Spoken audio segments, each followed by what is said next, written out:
Three, two, one.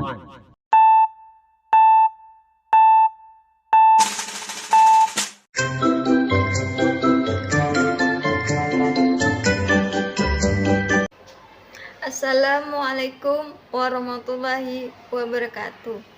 Saya Anita Febriana dari Universitas Pancasakti Bekasi, Fakultas Ekonomi dan Bisnis Manajemen.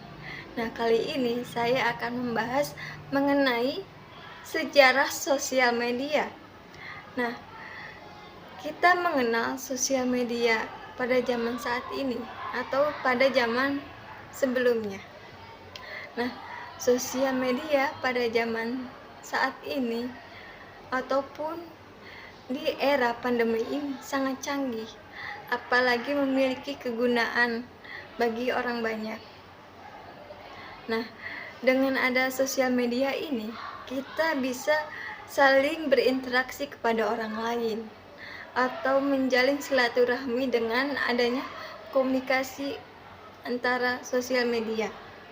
Nah, kini sosial media memiliki fitur-fitur aplikasi yang terbaru yang bisa berinteraksi kepada orang lain atau kegunaan lainnya. Nah, antara lain yaitu WhatsApp, Instagram, Facebook, YouTube, atau lain sebagainya. Nah, dengan adanya aplikasi tersebut, kita bisa berkomunikasi dengan teman, keluarga, atau lain-lainnya. Contohnya, pada saat kita chattingan sama teman ataupun keluarga. Nah, selain sosial media kegunaannya untuk sarana interaksi kepada orang lain atau komunikasi, kini sosial media juga sarana untuk informasi berbagai aktivitas kita. Nah, seperti contohnya saat kita melakukan perjalanan ke kantor atau ke tempat tujuan, maka kita menggunakan aplikasi dari sosial media tersebut. Nah, mengenai sejarah sosial media, yuk kita simak berikut ini.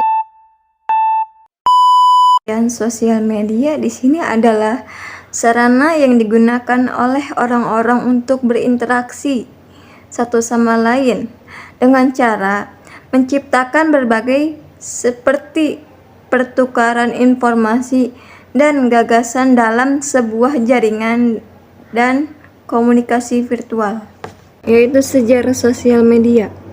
Nah, pakar komunikasi digital bersamaan dengan asal-usul internet modern. Dan dari pengertian sosial media saat ini dipelopori oleh ARPANET yang dilakukan pada tahun 1969.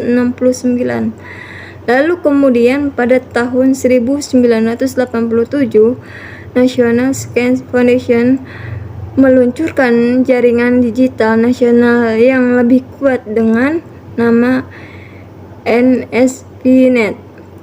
Setelah itu, berjalannya selama 1 tahun, tepatnya pada tahun 1997, National Science Foundation meluncurkan platform media sosial pertamanya kepada Intern.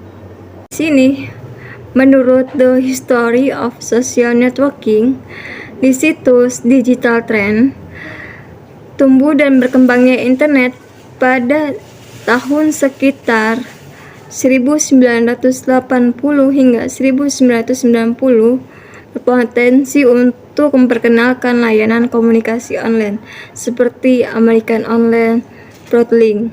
Nah, lalu diyakini oleh Six Dengers yang meluncurkan pada tahun 1997 bahwa Six Dengers sendiri merupakan sebuah platform media sosial pertama yang bisa membuat penggunaan untuk saling berhubung dengan kontak dunia nyata seperti database.